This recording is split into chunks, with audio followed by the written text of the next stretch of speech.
Dear friends, in partnership with the Red Crescent here in Tajikistan, Hiloli Ahmar, and NGO Sadakat, we worked throughout the year not only to help in Karakalpakstan, but to also help in Somoniyon. Today you don't see the burnt down school, but they're actively working to rebuild it.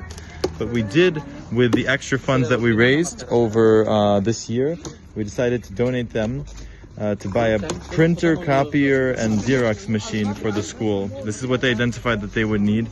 Currently kids are actually studying in 3 different schools because they can't go home in the very end of this region because the school's been burned down after the armed conflict.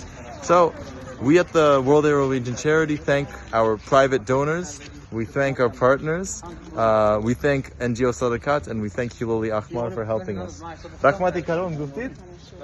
Thank you. Zar, high five.